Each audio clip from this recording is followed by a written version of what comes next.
All right, we have started the recording. Hi, my name is Jackie Werner, and I am the Scholarly Communications and Research Librarian in Philadelphia. And today I'm going to be covering briefly two topics that are important if you are interested in doing research, may do research in the future, or want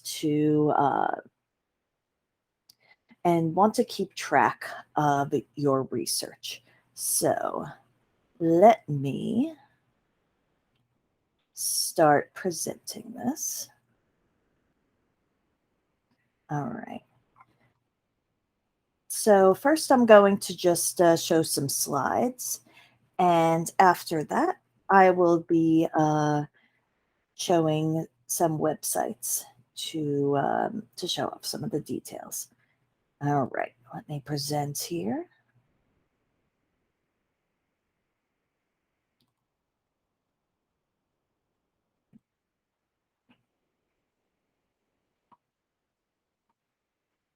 All right, there we go. Okay, so first off, ORCID. ORCID ID is a type of registry for researchers. It basically serves as a DOI for people instead of publications. And we recommend, if you think you may want to do research at some point in the future, that you create an ORCID ID. This takes 5 minutes to make the ID, and that's on the high end. And the reason we recommend that you create this ID is that many publishers or grants givers are now requiring researchers to create this ID. And the great thing about ORCID is that you can put in exactly as much work into this as you want. If you want to just have this number connected to your name, then you could do that. Takes like 30 seconds to sign it up. If you'd like to create an entire portfolio of your work, link to your publications, basically have an interactive CV that you can easily link to any job you're applying to, then you can go really in depth and make a really nice site for yourself. So why do I recommend making an ORCID ID if you're just even thinking about research? So this is a result from my previous job. I worked with a faculty member named John Smith. When I had to find his publications and I searched for John Smith in Scopus, there were 690 different John Smiths. And I couldn't even narrow it down by affiliation because Dr. Smith had worked at other institutions. So I could have gone in and specifically put in every institution he had worked at and hope that they never hired another John Smith. But it is a lot easier to just be able to search for a number that is specific to you. And especially if you have a common name, or for instance, you change your name in the future through marriage or something else, then this ORCID ID will make sure that everything you do is linked to you. And Scopus also has its own author ID, which is also really useful if you're going to be doing research. You can link it to your ORCID ID. And it's great because Scopus is one of the most used databases for science. So I also highly recommend getting one of those once you've started publishing. Now, after those brief slides, let me show you the ORCID website and what this looks like. All right. Let's make sure the Google Meet is not on here. And let me present this tab.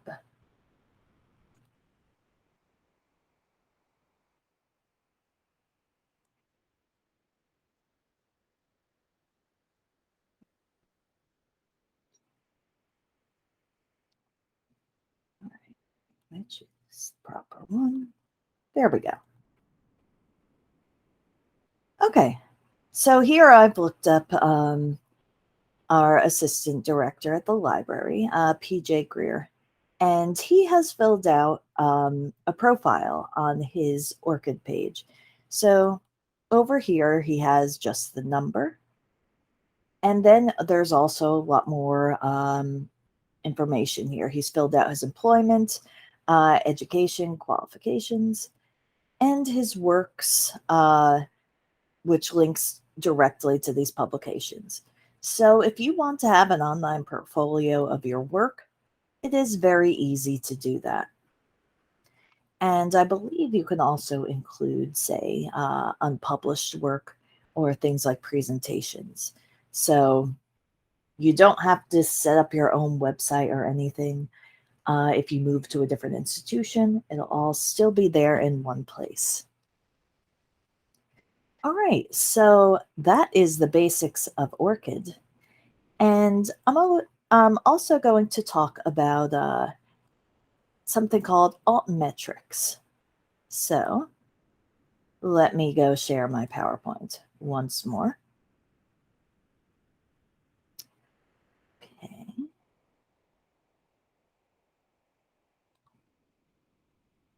All right, here we go.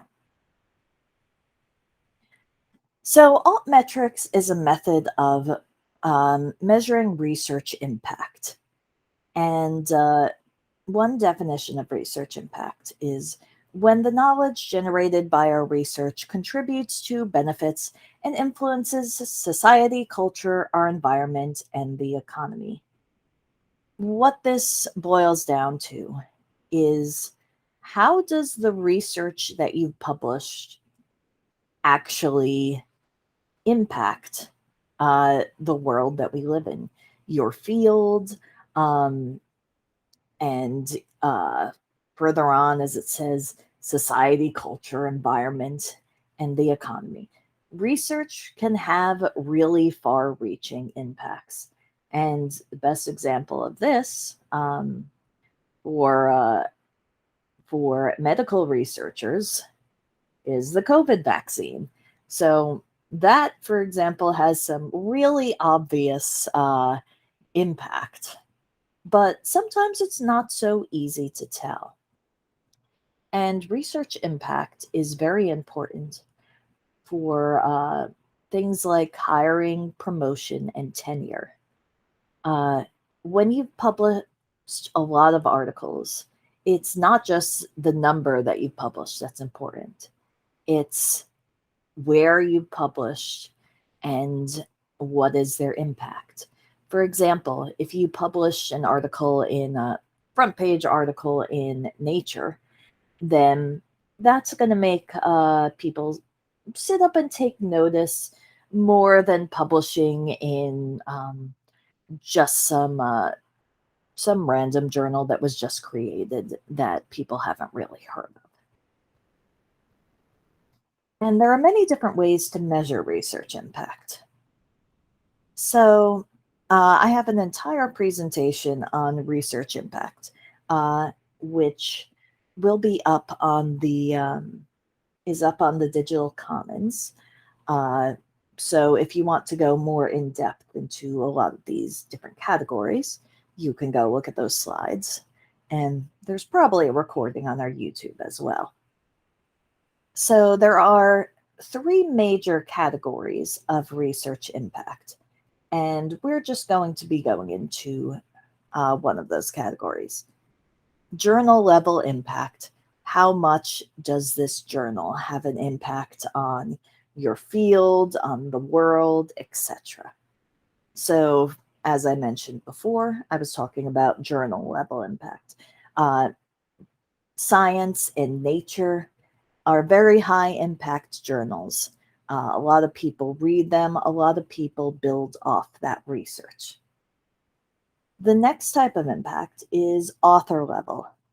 Uh, how does an author's works, all their publications taken together, are they cited more or less often than other authors in their field? And for both journal and author level, there are a ton of different measures of impact. I mentioned Scopus before, and there are some great tools for figuring out your impact in Scopus. Then we have article level impact. How much does this specific paper impact your field, the world, etc.? And ALTMETRICS is a spin-off of article level impact. ALTMETRICS is saying, so all of these type of impact categories, they basically go off citations, and they're all calculated in slightly different ways, but more or less they're looking at, okay, how do the citations of this journal, author, article compare to the citations other journals, authors, and articles in this field, in this journal, etc. ALTMETRICS recognizes that this is not the only important factor. Something could be cited a lot in the literature and not really have an impact on the world at large. And of course, this depends field on what field you're in, and something doesn't have to be earth-shattering to be say considered important in your field. But altmetrics looks at those factors beyond citations. Has this been talked about in the news a lot? Are people chatting about it on Twitter all the time? And even if something is not cited as much as another article, the impact it has outside uh, of journals can be really important. So altmetrics, there's again a number of different ways of looking at altmetrics. All of them have slightly different methods of calculation, but they're looking at things like views and downloads of an article. And I'll be showing off some things on our digital commons, which is where we keep faculty, resident, and other PCOM students, staff research. And something that is viewed and downloaded a lot, that's showing that it has impact that's not necessarily in from other academics, but it's still something that's important that you want to capture. Then you have things like bookmarks and exports shared on social media, mentioned in the media. And here we have a screenshot of something called Plum X metrics, which once again ties back into Scopus, but it says exactly what it's looking. It's pretty self-explanatory what it's showing here. There have been 59 readers of this article. It was mentioned 74 times in blogs, 712 times in the news, Q&A sites 3 times. And you can go into Scopus and find out the details of exactly what a Q&A site is. And then you have references for, which is, it's been cited 4 different times. And then we have at the bottom social media, over 10,000 shares, likes, and comments, and over 23,000 tweets. And so a lot of different journals are actually going to have these alt metrics directly on the articles on their website. So if you want to know what metrics of a specific article are, you can probably just find it directly on the website. And I once again am going to switch to showing Chrome. All right. And where did that tab go? All right, so I am going to go to our digital commons and find some altmetrics for you. So let me present that tab.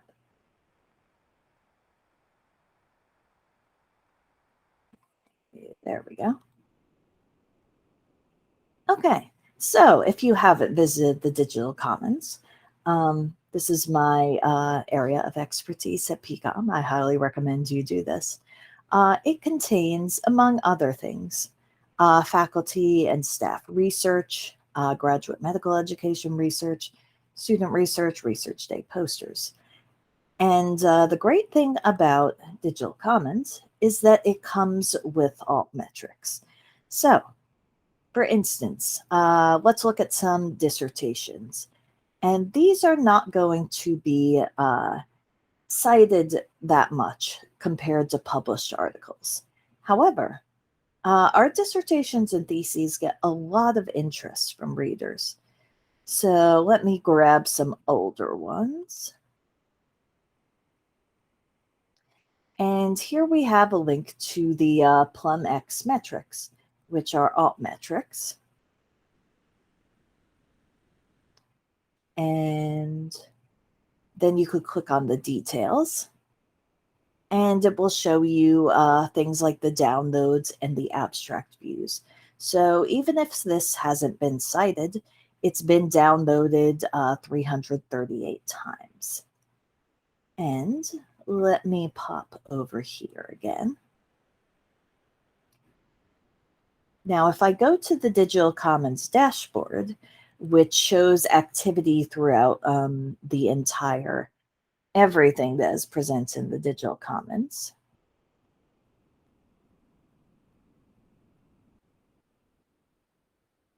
then this has a nice little button for Plum X metrics. And this shows everything that is happening, everyone that's talking about these things that are published in the Digital Commons, which includes presentations, theses and dissertations, and traditional publications. But here you could see a snapshot of everything that's been going on, and it is a lot. So let's click on social media, for instance. And let's go by Facebook count here. And one of the most talked about publications on the Digital Commons is Controversial New Push to Tie Microbes to Alzheimer's Disease, which was written by Brian Balin. And here you can see this was talked about in the news and blogs, and discussed a lot on Facebook. And also you have more discussions on Facebook here. And you can go in and see that basically everything that's been published on the Digital Commons is being talked about. So let me go over to BMJ. I'm just going to Google that. So normally you're going to, if you're looking for articles, you're going to want to go through the library website because that will make sure that it goes through our proxy and knows that you have access through PCOM. But for now, I am just going to go to the website and show what the altmetrics look like. So let's go to research, research papers, and let's go down a little bit.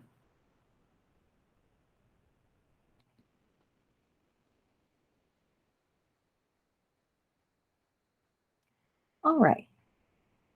So over here, I have a random article I clicked on. And over in metrics. So these are just specific metrics of downloads when the abstracts and such were downloaded. And over here we have ALTMETRICS. And that is who is talking about this article. And they have some pretty in-depth stats in here, including, say, links to the blogs and Twitter and all the posts talking about this. What this means for you. If you have published and the journal that you're in, that you publish in, uses ALTMETRICS or PlumXMetrics, or you go into one of our databases like Scopus or Digital Commons that uses these different ALTMETRICS, you have an entirely new way that you can show that your work is being talked about. Your work is important. If your article hasn't been cited much, but Twitter's been talking about it nonstop, then that's a great thing to bring up. And it's really nice to have a way to talk about what impact your publications are having beyond the traditional route, but also have, like, say, nice numbers and graphs that you could bring up. So basically, when you're trying to show off your work and keep track of your research, take a look at traditional metrics and ALTMETRICS. If you want to look up specific things that you've published, or say what are specific journals that you're interested in, how are their ALTMETRICS, then you can search for them on Scopus, go directly to the journal website. And if you want to gather some of these metrics together, then feel free to ask me. Send me an email, and I'll be happy to help you find this out. All right. So that was our brief overview of 2 methods of keeping track of your research. And do we have any questions? Jackie, I don't see any questions in the chat, but thank you for an excellent presentation. All right. Thank you for coming, and this will be shared on YouTube. And if you're watching this on YouTube in the future, then please feel free to send me an email if you have any questions or just want some help diving into this. And if you don't have an ORCID ID, set one up right now. 30 seconds. All right.